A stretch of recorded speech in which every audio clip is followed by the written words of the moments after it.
Hey Dapoon, this is Mark Harris, and I'm going to help you out with your shot here. Let's give it a look-see, shall we? I want to know, honestly. Okay, you kind of alienate people. What do you mean I alienate people? That's gotta be the stupidest thing I've ever heard. God, get out of here. Okay, so the dog's being a little ironic. He's being charged with alienating people, but then he goes ahead and his actions show that he does alienate people. Or robots. You had a specific request, which was how you get a dog to look like a dog acting. And that you've taken some reference from different other CG movies regarding dogs and whatnot. But what I find being one of the easiest things to do is look at dogs in general in reference and learn about their behavior when they're happy, when they're sad, when they're just playing around, when they're angry, if they feel hurt, all those different things. And see what they do with their bodies and then find ways to caricature that into the emotion of your dog. So let's see if we can find some of these areas. Here he's just chilling, he's laying like a dog, so he's thinking about something. Okay, that works. I want to know, honestly. Okay, you kind of alienate people. Okay, so when he's waiting right here, a lot of dogs, when they want to hear something coming, they're very alert. You know, maybe their ears are up and they're a little forward and listening. Or if they're happy, they might be breathing a little bit with their tongue hanging out. You know, so you could do something like that as he's listening to the other character. Honestly. Okay, you kind of alienate people. What do you mean I alienate people? Okay, so then here you're doing more of a human gesture. What do you mean I alienate people? Which is somewhat okay, I think, in the head. But in the body, if he's getting ready to attack the other character, you might get him more in a stance that's not so relaxed. Alienate people. That's gotta be the... I've seen this gesture before in a pointing dog that's hunting for something. I think it's more of a posed, unnatural gesture. And he's a little off balance here, so the foot up doesn't really say, I'm attacking you. So you might just keep his foot down and just keep him postured, stiff and getting down there like that. In fact, you might draw something like this.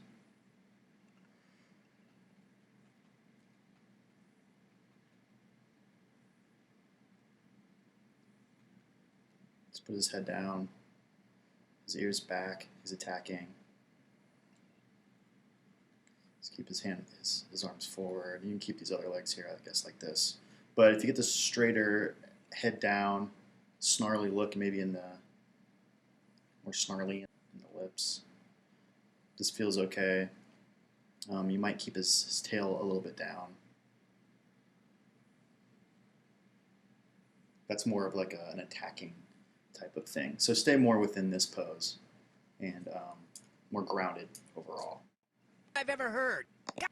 Another thing about this pose right here, especially on this accent, is that your pose overall is a little broken. I feel like there's a bone going through here, and then there's a bone going here, and then a bone going like that. So the rhythm through this pose isn't as clean as it could be. If you're able to rotate him from here, that'd be great, which is like right above the shoulder. And then make this more subtle of an angle here for that gesture. You just don't want him to make him feel like he's broken. There. Stupidest thing I've ever heard. God, get out of here. Now what's interesting is you say, God, get out of here. And your choice here is that he actually leaves. It might have been nice if he threatened him during that point, like, get out of here. God, get out of here. And then he just turns around after that. It does make him less powerful at the end because he is the one that eventually leaves. The other thing that's a little interesting here is that you kind of chose to change his reaction at the end of the shot. And I think it might have been stronger. Just keep him more certain of where he was before, more certain that he's not wrong, and have him walk away with that attitude instead, and just have him leave frame for the most part, and then being left with the guy he accused. There's a lot of thinking and stuff that's going on here, and I don't understand why all of a sudden he changed his mind. I don't think there's a reason for it at this point. I want to know, honestly. Okay, you kind of alienate people. What do you mean I alienate people? That's gotta be the stupidest thing I've ever heard. God, get out. out of here. Something else that might be nice here, you've got a dog and you've got a robot. And what's nice in this scene is if you can find a way to animate the characters differently from each other, it'll be a good contrast and will kind of broaden the world that you've created. And given that this guy looks like a robot, it might be nice to actually animate him slightly more stiff and less realistic or less organic than the dog. It'll both make him pop out a little bit more. Honestly. Okay, you kind of alienate people. What do you mean I alienate? And then one thing, if you watch the thinking on the robot character here, You kind of alienate. you kind of alienate people. Here he's thinking often to himself, What do you mean I but he reacts before the dog reacts. Watch the robot, he reacts before he's had a chance to process the information that the dog said. Alienate people. What do you mean I alienate people? So what you need to do here is just have the robot stay within that thought process. Give him like 4 to 6 frames to react to the dog, and then have him choose to make an action, which is to back off. What do you mean I alienate people? That's gotta be the stupid. Another thing that you're doing with the dog that makes the dog look a little less appealing is a lot of lower eyelid work. Even here, it looks like the eyelids are a little too buried into the pupil of the eyeball. What do you mean I alienate people? That's gotta. Same here, they're also getting a little buried here. I can't really see this pupil. That's gotta be the stupidest thing I've ever heard. And here, he doesn't really seem to be looking at the other character. He's kind of looking at his shoulder, maybe. So have them both a little closer. You want to create a little tension in here. So the closer that their eyes are together and looking at each other, the more tension you're going to find there. You'll be able to squeeze out of it. Another thing overall, again, make sure that you have these ears back if he's kind of angry. He'll seem more angry. So animation-wise, you've got some stiffness in here. I see that you move these pupils over in one frame without a slow out. It'll feel a little nicer and realistic that there's muscles pushing the eyes around. If you're going from like here to over here, if you have like maybe a slow out here and then a slow out here. Or, let's see, what else can we do?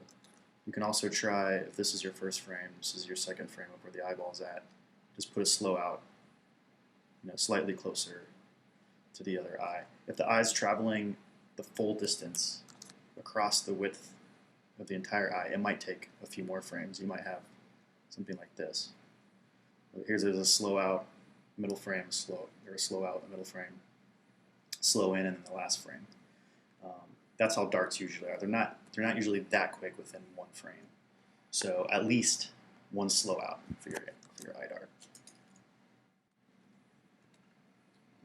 You're also blinking your eyes in one frame. You probably need a few more frames for your blink too.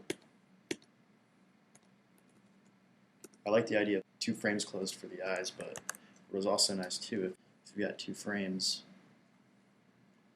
Say this is the eye. If on the closed frame here it meets halfway and it's closed, bring them, and this is the first frame closed. This is the second frame closed. Bring it further down, closed here, so that's still moving. It just doesn't stop and then pop back up. And then when you get to the top of the eye opening up, say you've got like, something like that, and this is the full eye. Give this like 6 frames of slow out. So your curve in the graph editor is going to look something like this. Maybe a slow out coming down. You're going to hit it down this far, and then you're going to go down further. These are the 2 closed frames in here. This is like 1 frame, slow out. This is like your breakdown frame. And then you're going to come up. You might have like a breakdown frame here, and then when it hits the top, that one of the eyelid almost opens, slow out like really gently for about 6 frames until it's actually open right here. This is the muscle relaxing really slowly. It goes ba ba at the top of the open eyelid. I want to know, honestly. Shoulder shrug for a dog, maybe a little too anthropomorphic for my part. You might find something else that dogs do, like, I want to know. He's questioning. It's a questioning thing. So a dog that questions might do something like, I want to know, like a shake, a tilt in the head. Like when you're looking at a dog, you're like, and he doesn't know what you say, so they always kind of do that thing. That could be a gesture there. And then maybe he perks up a little bit. Okay, you kind of alienate. Your mouth is getting a little too active in this held pose over here. It kind of moves back and forth. This little corner snaps to different places. What do you mean I alienate people? That's gotta be the stupidest thing I've ever heard. God, get out of here. Sometimes the body feels a little disconnected overall. For every move, you want part of the body to feel like it's helping that move. So we're going to find one. Like this, as his chest is coming up,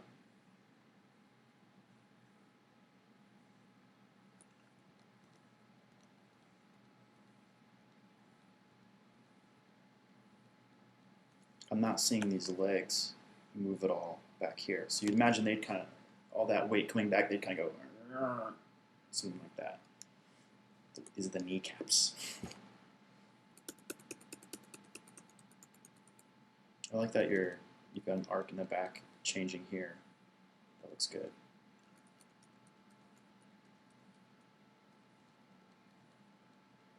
So I'm a little funky with the arms. They seem to kind of shorten.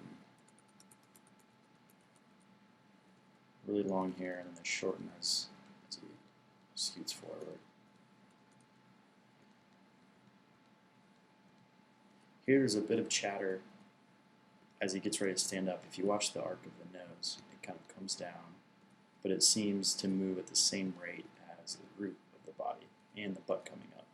So you might just start with just the nose and then get the butt to come up after that.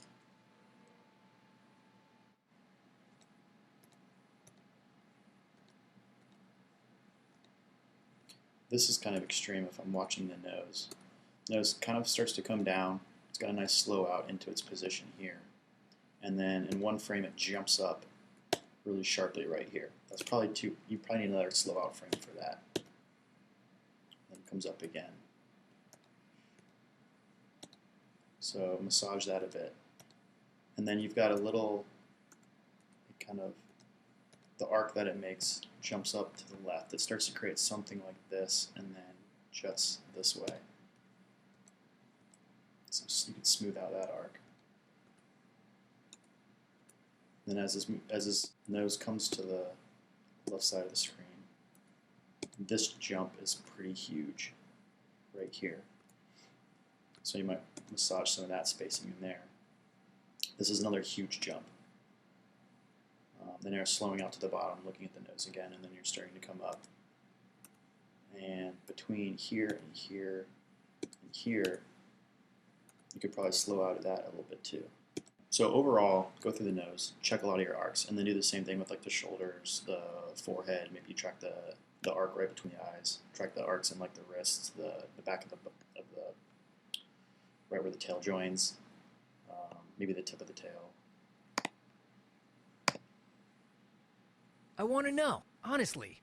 Okay, If you were to keep this move, where he shrugs his shoulders, it also is one of these moves that feels a little disconnected. Where the chest doesn't seem to move enough during the shrug. So, because you notice the collar stays completely still. So if this is all working together, you want to see that collar kind of move around as well. And even when he does that, you might have some extra jiggle in the butt after I settle. Right? The butt might go just to show that the chest had moved. okay, you kind of alienate people. What do you mean I alienate people? It's gotta be the stupidest thing I've ever heard. God, get out of here. And your robot seems to die at the end.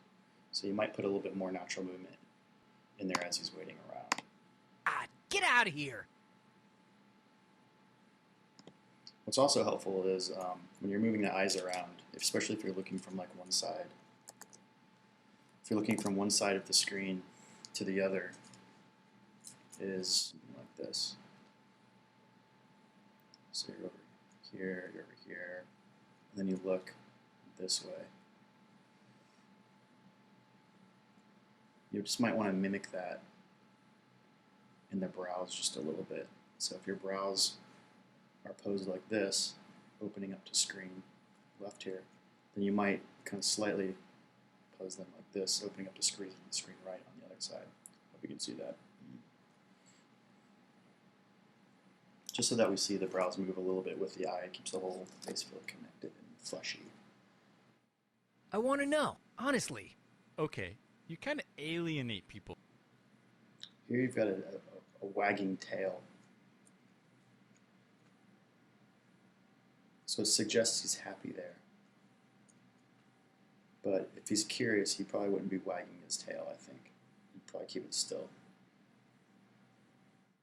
So let's watch these feet on the robot here.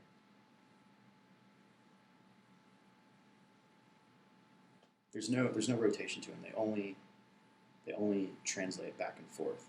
So if you put a little rotation from the pivot point was at the bottom of the heel, they might drag down and then kind of come back up. It'll give the move a little bit more interest, and it won't make it feel like they're stuck to like a track. So think about that for a lot of things that move. You have two ways to do drag, right? One way to do drag is to, like in the finger, is to bend all the joints as it's moving and then have them come back one by one. If you have no joints, like this Rubik's Cube, you can have it travel but have like a rotational drag just to this, right? So it might go like this, and that's all you do. It's like a rotational drag. So try that with the feet as you're moving them around. Same thing you can do with the head. As you move the head, you might tilt as it comes up to one side. Now you don't want to do it too much, but I'll say do it too much first, and then have other people say tone it down. Adds interest to the movement. I want to know, honestly.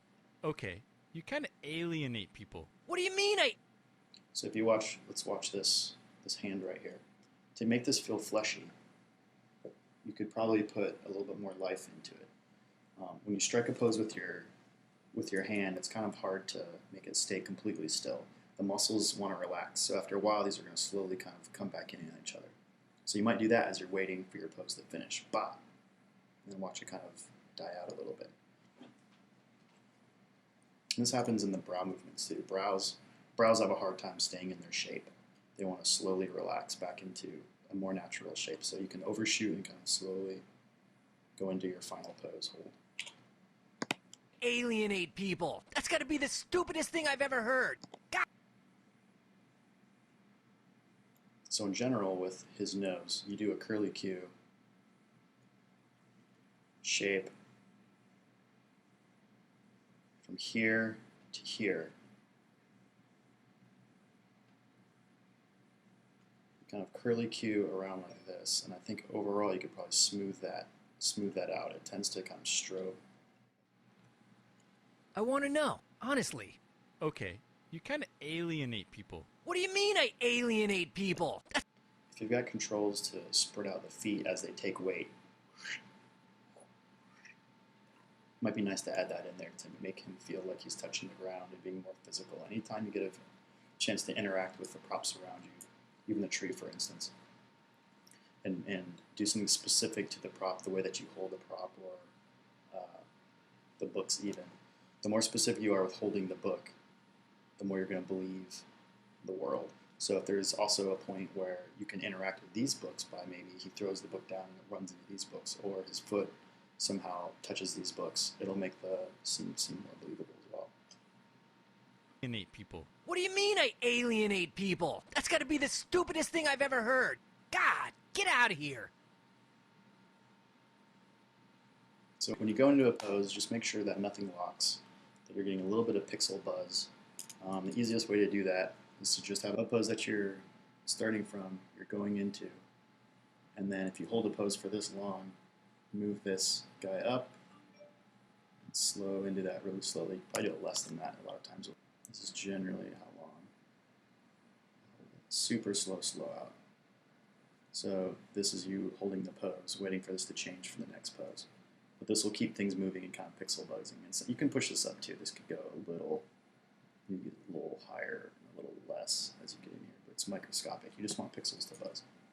So to recap, make sure that you're checking the arcs in the nose and in the ears and in the shoulders and in the toes and in the knees and in the pip of the chest, just to make sure that everything's got a very specific arc and nothing really holds and stops on a dime. Otherwise, it loses weight. And secondly, make sure that when you're moving the head, that the chest relates to that in some way. Or if you're making a pose change overall, that the whole body in some way is relating to it. You just want to see that energy kind of, if it is a head move, you want to see that energy kind of dissipate down through the body depending on the move. Look for ways to get everything to move in the body in some way or another. And then your acting choices, make sure that in your shot that you're starting from one attitude and you're going to a specific other attitude, and that's different from the beginning. Unless the point of the shot is to return back to the beginning. And the dialogue doesn't seem so much the case. Look for a way to change the animation from one character to another in style. Maybe one's more organic and the other one's very stiff. Okay, hope that was helpful. Good luck to you, sir.